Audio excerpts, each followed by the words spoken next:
Today, I'll be teaching you about how to start your team and how to grow your team.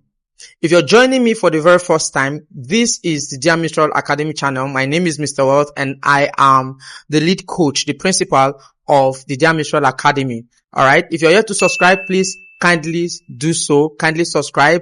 We have a lot of amazing videos that will help you grow. Like, drop a comment and watch this to the end for you to get maximum value. How to start a team. Before we touch that, I need to understand that having a team with which you do ministry is very, very important. This is because God does not call a man and sends him alone. God calls a man, but he sends an army. You are going to require a system of people. You are going to require a culture of doing things for you to be effective with what God has called you to do. There is one wisdom that stands out for me every now and then when I look at it in the scripture concerning team building.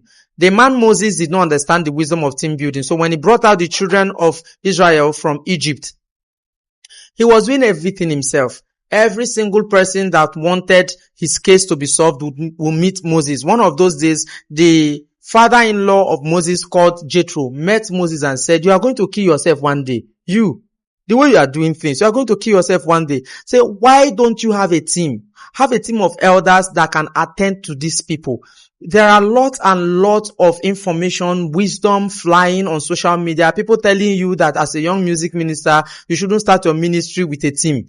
There are some persons that think that running a team is very expensive and all of that. Some persons even advise, I've heard someone say it before, that you should not have a team until you are 5 years in ministry. I couldn't disagree less. It's very, very wrong. You know, the thing with this team building is that you don't become successful in building a team when you grow old. That's to say, when you blow. When you blow, you are not going to have people who are necessarily committed to the vision. You are going to have people, more of persons who are drawn to your spotlight, and you don't want to have that kind of experience. So this is why it is very, very important that you start your team building early. Even though it's one person that you are working with, ensure that you are not doing ministry without building a team in view. So let's quickly touch how to build a team. Number one, get a vision. Get a vision. When God calls you, one of the things you should pay attention to is the vision of your ministry. Pay attention to the things God wants to do with you in ministry. People don't follow people. People follow vision. That's what you need to understand. If you need to lead people, your greatest tool of engagement is vision.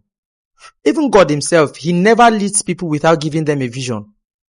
He went to Abraham and he said to Abraham, "Abraham, I've called you a father of many nations.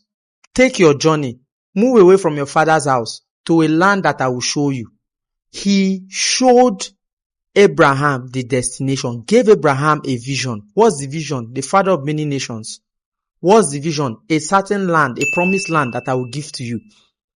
That was what God used to convince a 30-year-old man to leave his house to a distant land that he did not even know about. That's how powerful vision is. Get a vision for your ministry. What has God called you to do? Where is your ministry headed to? In 5 years' time, what can we say your ministry is all about? If you want to convince somebody to be part of your team now, what are you going to tell him your ministry is all about?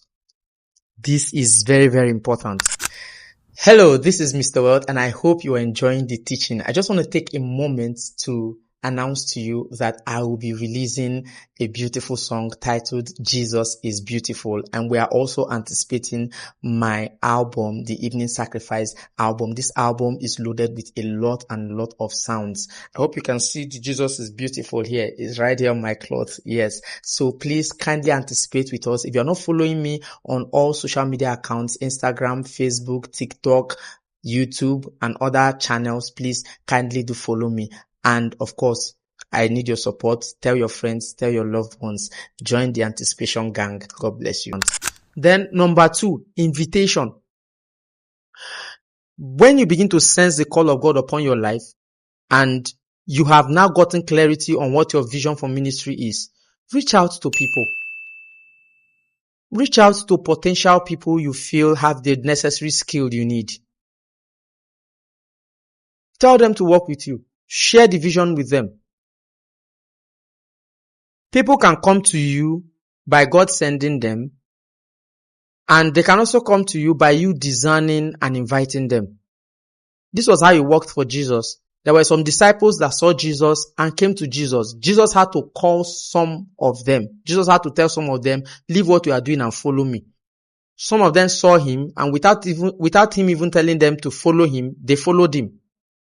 So, invite people to be part of your team. My friend, there's absolutely nothing wrong. Now, when you invite the people to be part of your team, the next step is share the vision with them. Share the vision with them. Let me teach you one wisdom here. When you share a vision with the people, share the vision or craft the vision in a way that brings them into the big picture. For example, when I was sharing the vision of my team, the vision of my ministry, I told my team members, Team Rem, I told them that the vision of Team Rem is not just to be a music ministry that goes around singing. It's supposed to be a training ground, a breeding ground for other ministries. So the vision for me is not just to have people who will back me up. It is to be able to have people who will back me up, who will work with me, and at the same time, who will also have their own ministry. It is to be able to have people who are not just singers, but also music ministers. So the vision is that by the time you have served to an extent, I should be able to empower you to also do your own ministry. I should be able to empower you to pursue that which God has called you. And that's exactly what I'm doing. So share the vision to them in a way that brings them into the big picture. Pastor Sam Adeyemi shared something, and it's very strategic. He said he was trying to tell his church that they are going to move to a new venue, and that they are expounding. Many of them were already attached to the venue, and they did not welcome the idea with a good response. So Pastor Sam Adeyemi added that moving into the new venue will give them a lot of opportunity to meet new people because they are in a new environment, and also for the ones who are single, it could be an opportunity to also link up for a marital settlement and all of that. That was when they shouted, that was when they laughed. People will follow a vision when they can see themselves in it, not when they see only you in it. So if your vision does not include other people in it, if your vision is only about you, it's going to be difficult to build a team. So said, number 1, get a vision. Number 2, invite people. Number 3, share the vision with them. And then number 4, establish a routine. Now, some of you are waiting until you are having invitations here and there for you to start rehearsing. No. Some of you have not started doing projects because you feel like nobody's inviting you for program. No. Establish a routine. And when I mean a routine, you should be able to establish your days of rehearsals.